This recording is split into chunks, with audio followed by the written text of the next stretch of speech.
No, what the fuck? Literally, if you're a Huda defender, once again, the fucking door. What do you mean? What do you mean I just sat here and watched her threaten him to touch her? To everybody? From like dick up. Like I went like, okay, wait, there is. Huda is an over-emotional, non-accountability taking, Jezebel-spirited IG model who uses sex to manipulate men into thinking that they're responsible for the emotional slave labor that is being in a relationship with her. Thank you so much, Huda, for going on these podcasts. Thank you for accepting the invite, because like without it, like we wouldn't have honestly known. Guys, my favorite moment of the whole Love Island USA season finale is when Huda breaks up with Chris and she's like, are you going to let me walk over the water or are you going to pick me up? And he said, pick you up? Girl, you can walk. When I tell you I cried, I'm going to insert my reaction into. I mean, I got my Love Island favorites, right? But I would never be sitting here like, oh, I hate Huda, because I actually like Huda. I feel like Huda is relatable. I feel like she's what a lot of women go through, like dealing with a man that makes you insecure or have insecurities from just being hurt from previous men, and you just feel like you got to lock down on one person because you wear your heart on your sleeve. And I feel like she's a lover girl. Like Amaya is a lover girl, but I feel like Huda is a lover girl who's been scarred before, who's been hurt before in her past, who's just scared to love. And it's called Love Island. Like, that's what it was. That's what it is. Like, I feel like deep down you hate her because you was her, bitch. I feel like y'all hate her so bad because I'm gonna be real. I've been a Huda before, like Huda, whatever her name is. I've been her before, so like when I see the little crash out, I'm like, ooh, because I probably would have did the same thing. Oh, you talking to my nigga talking about me, and I hear it. Oh, I'm gonna walk in. Cause what was that? Huh? At least she admitted it. Yo, we gotta show love to growth. You know what I mean? She admitted it. She's been a Huda before, and I think a lot of women have been Huda before. Chat, there is so much going on that we have to unpack today. Thank you so much for being here. If you're not ready, please, you got to get ready. There was a lot of other videos that I wanted to touch on, but the interview dropped, and there was so much. It was so much, and if you watched it, you know what I'm talking about.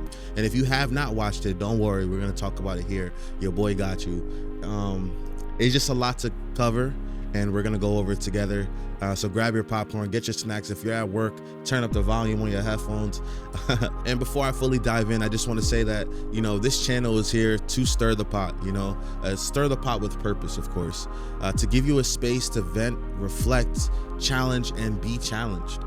Sometimes we forget that the simplest way to show appreciation costs nothing, yet means everything. This channel isn't just content, it's conversation, it's community, it's a mirror. If I've ever made you think, reflect, laugh, or even argue with your screen, just know every click, every sub tells me keep going, this space matters. So if you're here and you're feeling it, even a little, show love, you know, show love the easiest way possible, and please subscribe. You're not just supporting me, you're helping building a space for open, raw, uncomfortable truths, and most of all, a place where you can be yourself, you know, and that's what matters to me the most, is the fact that you're listening now. So I just want to take a small section to say, definitely subscribe, definitely support the channel. Trying to hit 2-3K, just grinding, you know, you see it, you know, so I appreciate you for being here. Also, by the way, in this video, I will be showing both points of views. There's a lot of people that are obviously critiquing Huda, but there are some people that are also supporting her as well. So we're going to look at both things and, you know, comment on all of it. So let's get into it, guys. Me going on a show does not make me a bad person. You know how many mothers are, you know, doing tours around the world, who are doing all these things and they can't see their kids? It's like, it doesn't make you a bad mom to do something for yourself in that way at all. Or like, I kind of just go like to everybody. So, well, not to everybody, to Jeremiah. I did the same thing to all the guys from like dick up. Like I went like, okay, wait, there is, girl, it was like halfway. It wasn't even all the, like we did not, like, that's the other thing. It wasn't even the full shebang. Like, I'm just like, you're over here like, yeah, we had sex and we did this and I fucked this girl. She's so fine. Blah, blah, blah. Shut up. Like, you barely put that shit in. Don't even. And it's not because I couldn't take it. That's for fucking sure. Like, bitch, shut up. Oh, girl, he was not asleep. This man was not asleep. He purposely rolled over and was just standing there like this, stiff as a board. Like, standing there like this. And I'm like, hey. He's not listening. So I'm like, to his lip, I'm like, brother, I know you're awake. And he's just like, acting like he's asleep. He just rolled over. Like, he's sitting there acting like he's dead asleep. And I'm like, dude, why the fuck are you ignoring me, bro? Like, I tried everything. I got down to, okay, you want me to treat you like a child? Childhood. Yes. What was it like in your house growing up? And growing up, my dad was extremely abusive. He was very abusive, like, towards my mother, towards me and my siblings. Like, a vivid memory I have as a kid is, like, I don't even know how old I was, but I remember hearing my dad, like, beating the shit out of my mom in the room. And I remember, like, finally, like, I think someone got the door open, and I just remember seeing my mom's face, like, her glasses were broken, and then I just see him snatch her head back and slam the door. Like, I'm gonna cry. Like, that's literally, like, that was my childhood. Can I get a tissue? There's tissue. Let me got you. Damn, we just started, Alex. Hold on a second. You're good.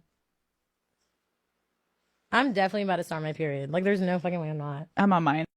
So the Huda Call Her Daddy interview, I just don't think that should have been done. We need to stop excusing people's behaviors because they went through trauma. We all have trauma. We all have things we deal with, right? That doesn't make it okay to be the kind of person that Huda is, right? Obviously, I kind of already picked up that Huda had a bit of trauma in her. We know it's kind of a lot. This is not news. For somebody to act the way that she acts, obviously she has to have gone through something. But that doesn't excuse her behavior and like how she acts and how she is. So I'm not about to sit here and be like, oh my God, yeah, like I get it. I don't get it. You guys ready for my take? Because this one is going to be heavy. So if you're not ready, get ready.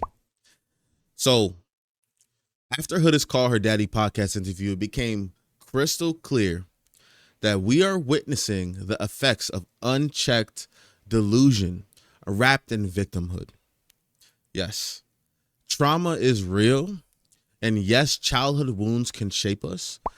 But we are not children anymore. And what Huda exemplifies is what happens when no one dares to say enough is enough. Before I say anything else, I want to be very, very clear. This is not a personal attack on Huda. This is not hate. What I'm addressing goes far beyond one person. This is about a mindset, a pattern, a culture that's been fed by the community around her. Huda's story just happens to be the lens that exposes so much bigger issues we see every single day. The glorification of unhealed behavior, lack of accountability disguised as support, and enabling of emotional manipulation in the name of trauma. And there's some key points that I wrote down that I actually want to talk about while I was watching the interview and throughout the time I've been making these videos. And yeah, let's get into it. Number one. I titled it The Delusion of Grace Without Growth. So internet has become far too comfortable confusing empathy with enablement. Huda's audience continues to offer like this grace without accountability that isn't healing. It's more harmful than anything. When grace becomes a shield for bad behavior, growth stops like dead in its tracks. And she was hurt. She definitely was hurt. She was hurt for many reasons. She was hurt for Jeremiah. She was hurt for maybe the way she felt for her castmates. She mentioned her past trauma. She's hurt from that. But that doesn't mean that she can't hurt other people. Hurt people, right? So, but if her reaction to that pain is to manipulate, deflect, and harm others emotionally, then we need to stop excusing it as just trauma. Because trauma only explains behavior. It doesn't justify it, right? Also, I really want to touch on the fact that from watching the interview, she goes into a lot of trauma that she had growing up, trauma with parenting. I don't want to say certain things, parenting, being bullied as a young child, just kind of isolation. There's so many things to go into it. And I'm glad she spoke on it. And I just don't want everyone to be confused with that I'm being insensitive. You know, I'm just really just talking about it. You know what I mean? I'm just getting into pretty much her now and like the things that are happening on the show. But I also don't want to sound tone deaf to the idea that someone is traumatized, you know, that someone did go and have these experiences and is working on the things. The worst thing that happened, basically, I'm trying to describe the worst thing that happened to Huda is the fact that you put someone that is broken, that needs work, because we've been saying it since the beginning of, or the end of Jeremiah, in front of a camera. You know what I mean? We're putting someone that needs a lot of work in front of the camera. And although a lot of people feel very emotionally attached to it because, you know, she had these real life experiences, she still has a lot of work to do within herself. And sometimes I ask, what I'm asking the viewers, what I'm asking the community is, what are you planning to do to actually help her? And I talk about it a little bit later in the video, but accountability is the only way you can actually help her, because I mean, if you feed the delusion when she does make mistakes, then what? Do we just ignore them?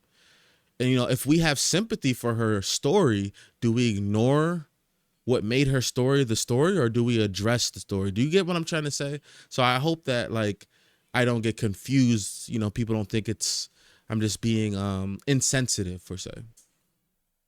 2, she tends to weaponize her tears, a manipulation pattern, right? Her breakdowns in interviews come conventionally when pressed against the wall, when it's time to take responsibility, right? We see that all the time, even in the Ville. There's emotional vulnerability, which she is valid for, until it becomes a performance to escape consequences. The second you're ready to hold her to the fire, she eludes it. You know, she eludes it. This is something that she's been practicing since maybe she was younger. But why are we excusing it? We could see her rewrite reality in 4K, and instead of saying, hold on, did you just tell another story? People are just saying, oh, you know, they look at the trauma and excuse everything. But what happens when we excuse everything? We create a problem that we don't like to see. If you truly want to save someone, you have to help them take accountability. That's what you have to do. No accountability equals no growth, essentially. Accountability isn't punishment. And let's be very clear. 4, accountability is not punishment. It helps people get to a better, mature path within themselves. Trauma and mental illness isn't your fault, but it's your responsibility to manage as an adult. It kind of goes to my point where no one else cares but you about these things. You're the only one that can care about you the best. You know what I'm trying to say? When we correct ourselves, we shorten the distance to healing. When we deny correction, we delay that journey. We gain emotional interest on our integrity. And let me repeat that. We gain emotional interest on our integrity, and it only takes longer and becomes a bigger burden to pay back in the future. This is what her supporters are doing. They think they're helping, but they're only feeding the delusion by extending her suffering. You know, while we're trying to be like stoplights, like, hold on, like, I think you should really evaluate yourself. Hold on. You guys are just gassing her up just to crash out. That's what crash outs are. You guys are just gassing her up to crash out. Just keeping her shades on.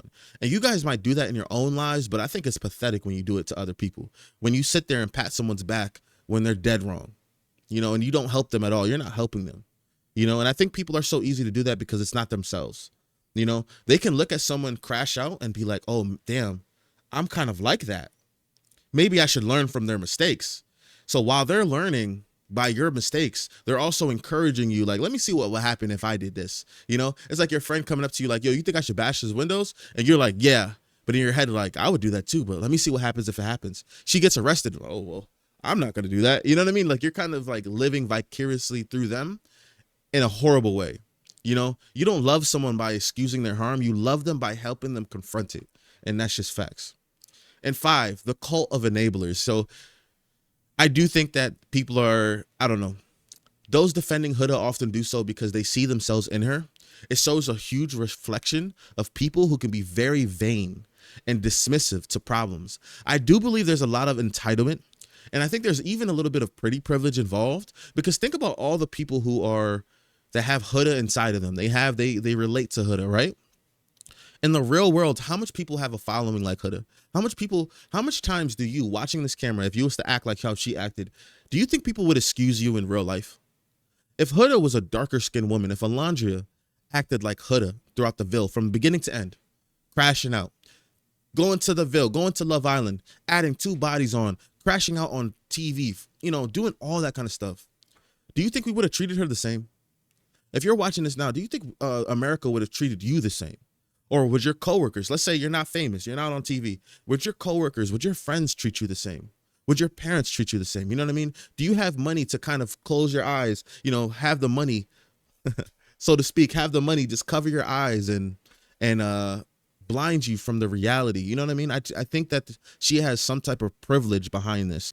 Also, definitely subscribe, comment down below. Comment down below. If you're commenting, definitely hit the subscribe button on the way. You know, let me know what you think about the points that I made, and let me know what you think about the points to come. I definitely want to have a bigger discussion about this, because I do think that Love Island as an experiment kind of showed you a lot. It showed you like how dating is like today. I think it shows you how people can be not just Huda, but so many different mentalities, and how it's like to date with so many different mentalities coming together. You know what I mean? People could be delusional. Some people could be unhealed. It's such a good discussion. So keep commenting. I definitely want to see what you guys have to say. Let's continue to get into it. Huda's interview with Call Her Daddy in particular really pissed me off, because never did she get on that interview and start lying out her mouth. Like with the whole heartbeat challenge. Why are you trying to say you didn't sit on his face when literally Clark and Taylor confirmed it? I think Taylor and Clark were definitely like, she damn near was sitting on Ace's face. Like she was. That she was. That she was. And what do they have to gain from lying on you? They had this interview before you guys even left the villa. Like, why would they lie? What reason do they honestly have to lie? Like, a lot of people already confirmed it. So what do they gain from lying on you about that challenge? I don't understand why you even try to sit. Like, you could have just said, I did too much. I did too much. I don't want to keep talking about it, and leave it at that. But you got on there and tried to lie. Like, you really tried to be like, no, that would be too much. Girl, we watched you turn around. What was you turning around for then? They cut it off clearly. If it was nothing, they would have never cut the screen and flipped it and did all that. They wouldn't have did that, but they did. So I know you did too much. And also, people who were in the villa with you can sat there and confirmed it. And then you sit up and talk down on Chris and you guys' sex life. Like, I don't get that. Like, I don't get why women do that. When things don't work out, you all of a sudden try to talk down on a man and be like, oh, the sex was not good, this, that, and the third. Like, you guys still had sex, and you guys still had sex more than one time. Literally, the argument on the last day was because he didn't want to have sex, and you got in your feelings about that. So if it was really that bad, what are you even feeding for it in the first place? You can't be that horny. Like, you genuinely cannot be that horny. Like, you're talking about some, and it wasn't because I couldn't take it. Like, what is the reason? Why are you talking down on this man in the way that you guys had sex? Because at the end of the day, he still hit. You still gave him the cookie, and you still begged him for more. So it's like, was it really that bad?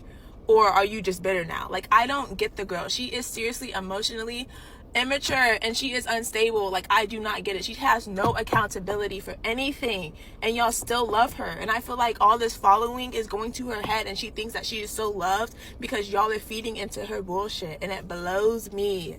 Here for it, because she is one person who is not going to hold back. Like how she said completely that Jeremiah was just using her for clout at this point to stay relevant. Yeah, it's true. A lot of Islanders are trying to keep it demure and cute, but not Huda. She's gonna lay it all out, and I love that.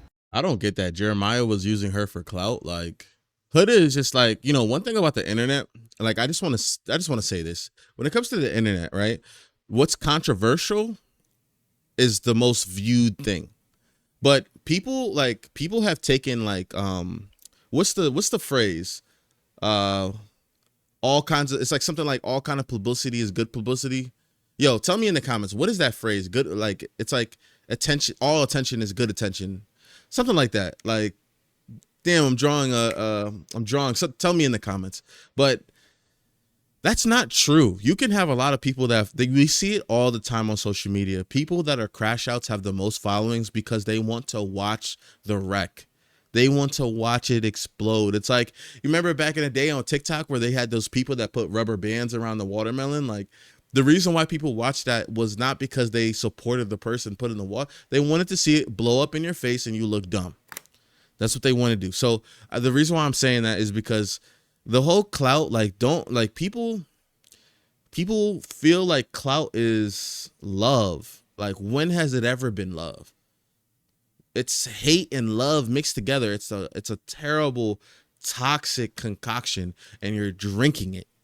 You're literally consuming this toxic concoction of hate and love together. So, yeah, you never want, you know what I mean? You want to be very clear on what you're going onto social media for, what your fans are really here for. You know what I mean? Like hate and love, man. It's a terrible, terrible combination. The thing that turned me off from You did. You were coupled up with her. I talked to her in chats, but not like off, like, you know, like off camera, like, you know, when we're like mingling and stuff like that. Well, just like around the kitchen. Yeah, like around the kitchen and things like that. And the reason why is because remember when Landria left, right? Mm-hmm. Basically, like I tried to like comfort her or whatever, and I was like, "You need anything? Like I'm here. Like I know how it is. Like losing someone, blah blah." blah. And she basically just said like, "Fuck off."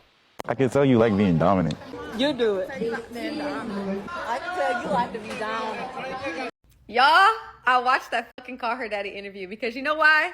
I saw these clips going around about Huda and I was like, people could take this out of context because this girl is very polarizing on the internet. So let me go ahead and watch it because there ain't no way. But bitch, when I tell you there was a motherfucking way.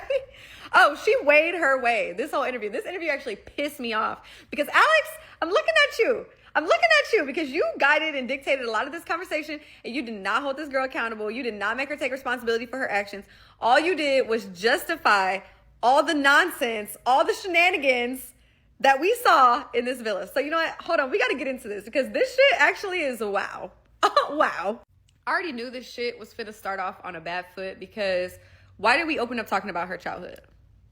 What was relevant to that?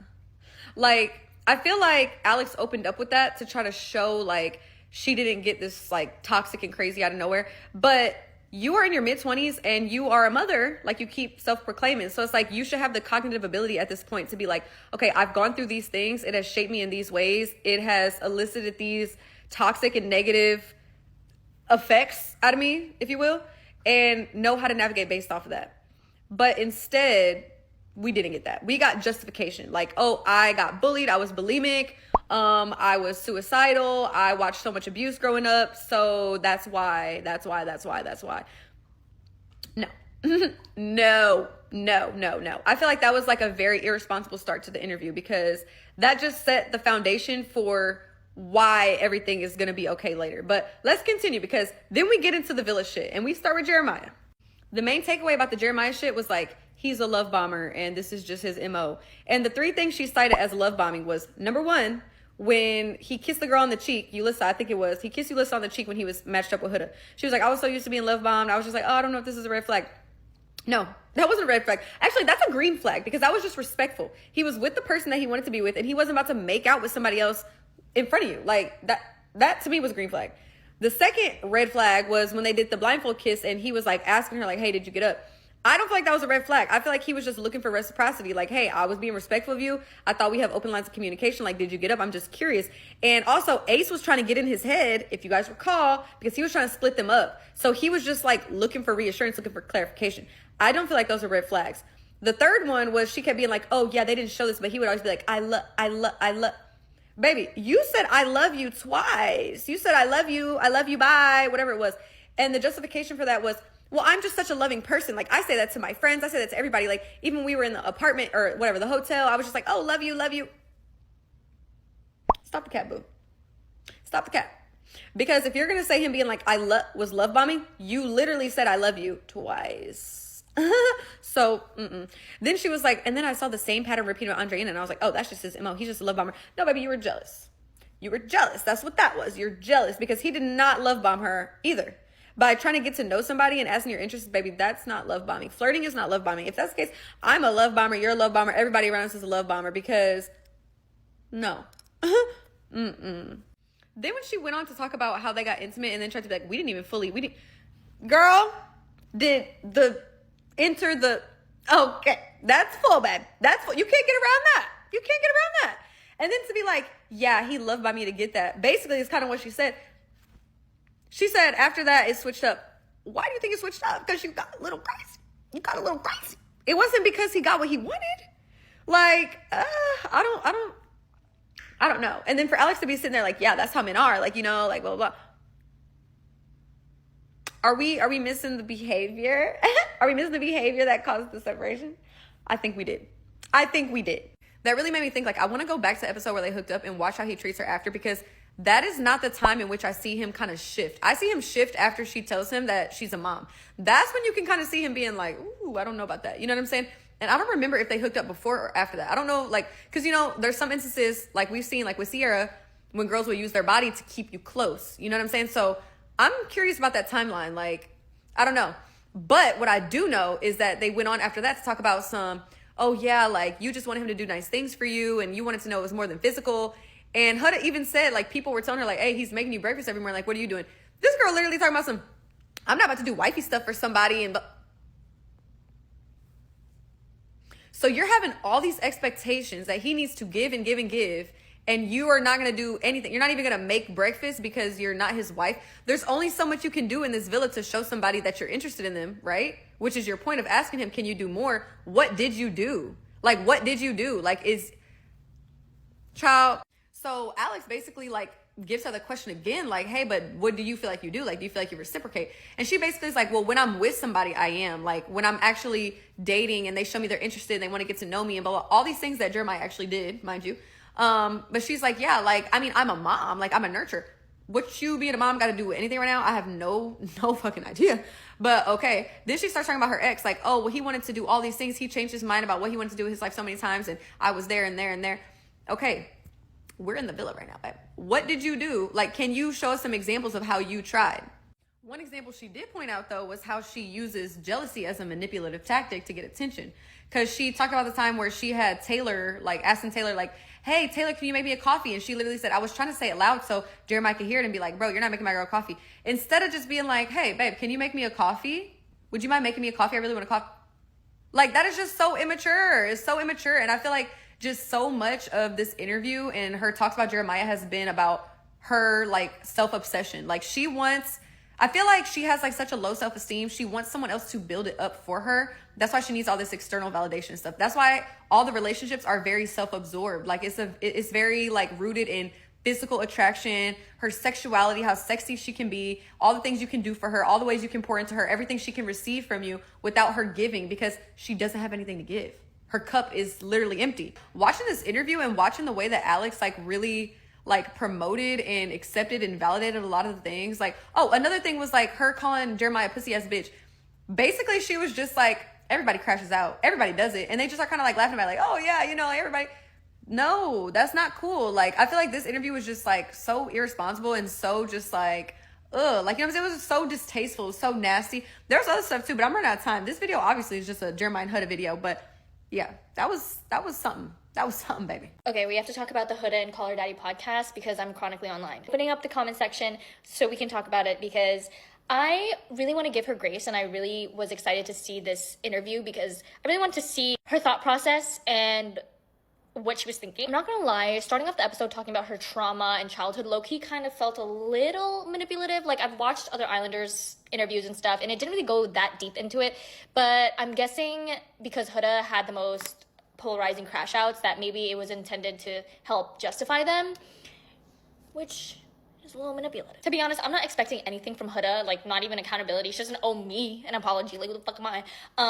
But I was interested to see how she was really going about all of this situation. Like, what is really her thought process? The Chris situation, she'd be like, yes, I should have let him go to sleep. I should have just left him alone, but blah, blah, blah. So to me, it's like, that's not really taking accountability.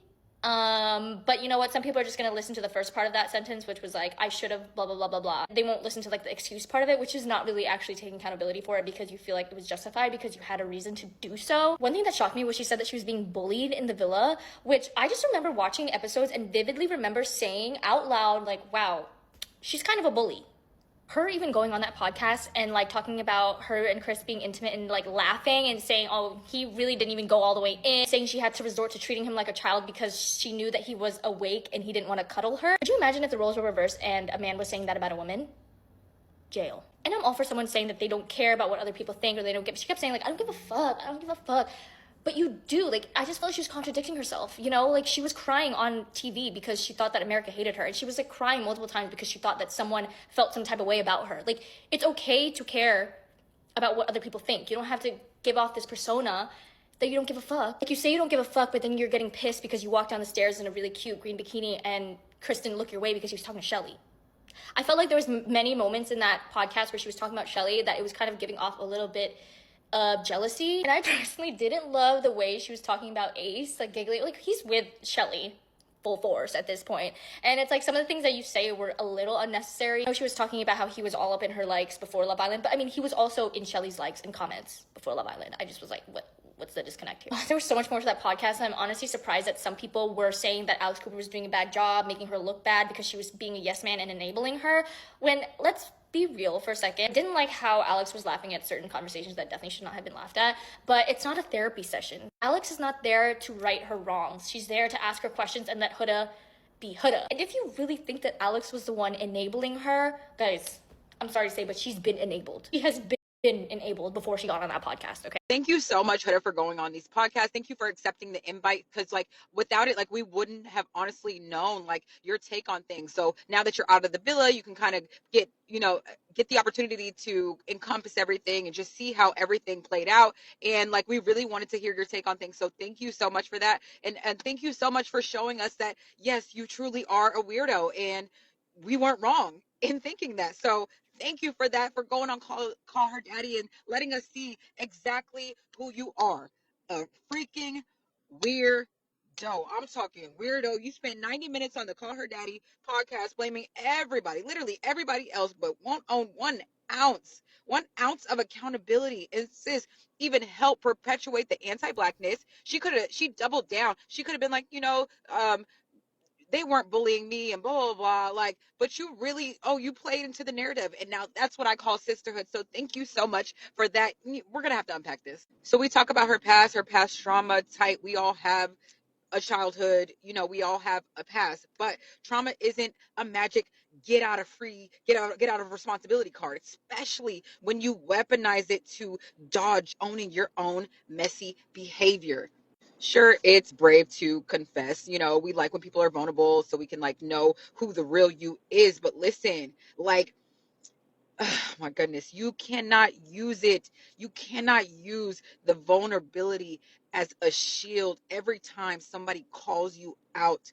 Like, it's never like a stepping stone for growth. It's always like, woe is me. Like the victimhood is crazy. You called Jeremiah, and I quote, a pussy ass bitch, then get on Alex's pod and play podcast and just continuously play the victim. You're the victim 1 minute, the villain the next. Like, it's just hypocrisy. It's hypocrisy. I think it's just wild how you claim to love Alandria so much. You claim to love Shelly so much. I love you, girl, or I love you, bitch. That's, those are your words. But then like when both of these Black women are facing like death threats after being mislabeled as bullies, like you didn't go on there and clear the air. You perpetuated and you're literally fanning the anti-Black vitriol instead of debunking the lies. Like, you could have went on there and been like, no, that's not true. Like, you guys might have saw it this way, but it was actually this way. These are my girls, yada yada yada. But no, that was your moment to stand up. But instead you're adding fuel to the fire, girl. And the thing is, Alex Cooper sat there and literally let her. Like, she, like, what type of, like, and this is where I miss actual journalism, because, like, you literally, like, she kind of, like, egged it on, like, oh, I say it too. Like, yeah, there's nothing wrong with that. We all do it. Like, you literally sat there letting Huda double down on every single scoop. Zero pushback. Just more airtime for the victim drama. Like, just enabling it all. Listen, trauma deserves empathy. I get it 100%. Like, but real growth demands accountability. Like, the interviewer should have sat there and and really demanded her to take some accountability. But then again, like, maybe she's doing it for views. Maybe she let her dig her own grave just and kind of like help her fuel her own fire. I don't know, but like, I just really think Huda is riding the pity train, and she about to ride that bitch right off the track, like in real life. Like, it just amazes me. And there's still people who defend her. It is actually like, I'm like, oh, like, people are like actually sick. Like, just to really hear everybody, it's so disgusting. I had to turn off Love Island after Ace and Shelly got voted off. I was just done with it, but I'm still seeing it, like, everything, all the discourse, whatever, and I had to add my 2 cents. I am a Huda hater through and through, and unfortunately that's the way it's going to have to be. She has no emotional maturity in her body. I do not like the way she acted in the final at all, and it really solidified all of the things I already felt about her. I know we're watching a show and things can be edited or whatever, but if that were a man trying to force a woman to touch him in the bed like that and then proceeded to say, okay, but if you don't want to cuddle me, you're gonna have to deal with me being angry tomorrow, that's emotional manipulation, physical manipulation. Like, You have already set a boundary with Chris where you told him you don't want to kiss him in front of people, yet you're trying to force him to have physical connection with you in private, in the bed. If anything, that is more intimate than just doing a simple little kiss in a challenge or in public. You're on Love Island. I'm sure the girls are just fatigued of using their beautiful moments in the show, having to console Huda every second. But when she was telling them, I'm always having to force him to touch me. Like, I'm always having to take his arm and put it on me. And I would be like, you don't think that's weird? You don't think that that's weird that you're physically forcing this man to touch you when you know he doesn't want to? Like, I do think Chris was being manipulative when he forced her to end it, knowing that he didn't want to be with her ass. Like, you could have just told her you wanted to be friends. You didn't have to sit there with your little glass of champagne being like, tell me you want to be friends. I know you just want to be friends. But I honestly think it was kind of smart because with somebody like Huda, you have to let her think it was her idea. Or she gonna run back in that villa and tell everybody, he yelled at me and he didn't want to be with me and blah, blah, blah. So he had to let it be her idea, but wow. It was just a waste of a spot in the finale. I do think that should have been Shelly and Ace. However, Ace invented that system of eliminating the strongest couple and people who already have connections, and it came back to bite him in the ass, so that's what he deserved. I do think that Chris and Huda gave each other the best speeches. Why were their speeches so goddamn beautiful? And Huda looked amazing in that purple dress. Sorry, I never said her body wasn't tea and she wasn't beautiful. She's just fucking nuts. I'll just say I'm glad Iris and Pepe's date was snorkeling, so we didn't have to watch them pretend they wanted to talk. They have no chat. They have nothing to discuss with one another. Their relationship is just communicating with body language. They don't got nothing to say to one another. Nick and Alandria's date was shitty.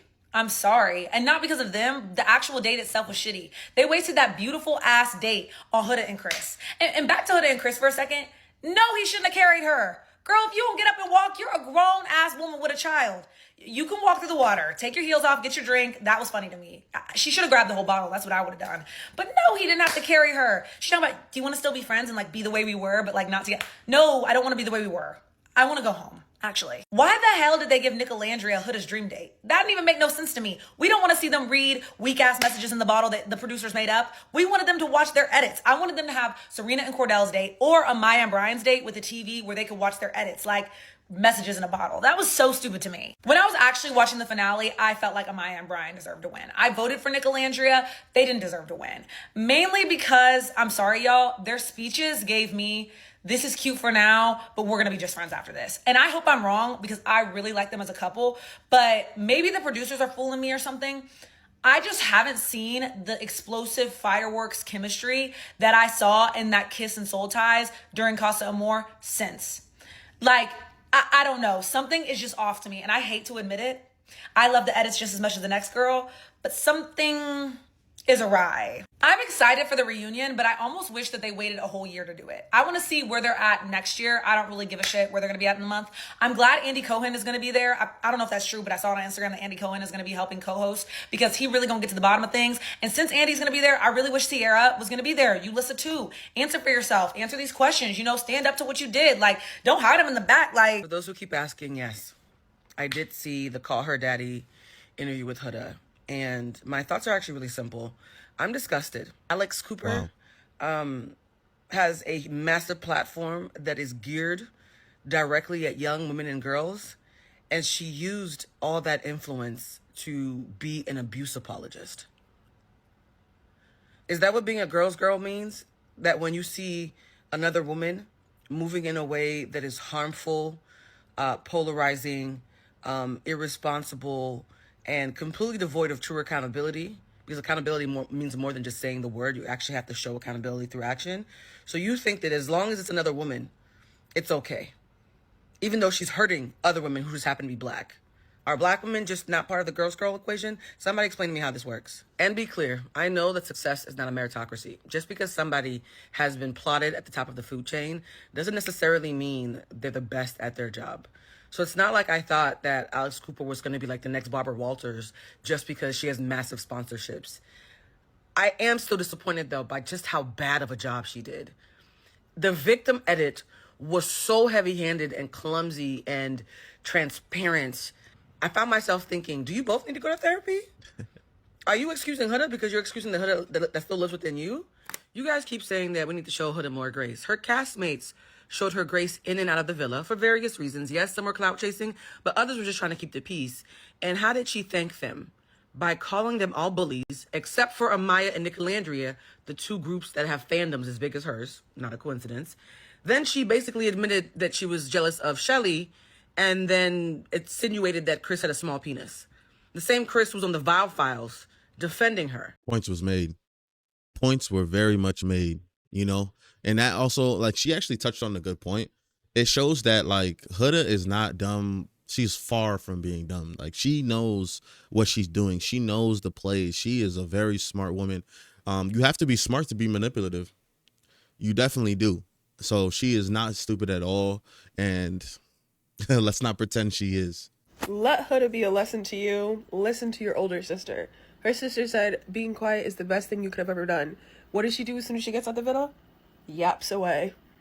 And honestly, I'm not even mad at her for yapping because, like, thank you for proving everybody right. You did not have a bad edit. Babes, you're nuts. You need to get help. She's proven to us that she's an unreliable narrator. You can't trust a word coming out of Huda's mouth. We watched scenarios happen and then her retell the story. Even now, she's telling things that happened in the house that makes no sense. Honestly, Call Her Daddy, that interview was basura because everybody goes through something. Why is it that we're trying to, like, use Huda's childhood trauma as an excuse? She's always victimizing herself. Nobody else talked about childhood trauma. Everybody comes from something. She's like, oh, it's my first time in the villa. It's everybody's first time in the villa. There were no OG, there were no, like, second timers in that villa. So that excuse, you can leave it at the door. So what do you guys think? Are you for accountability? Maybe against it? After hearing her story, does that change the way that you move? I think it gained a lot of Huda supporters, and there's nothing wrong with that at all. I do think that we should be holding her accountable, and it doesn't have to be in a malicious way. It could be in a teaching way.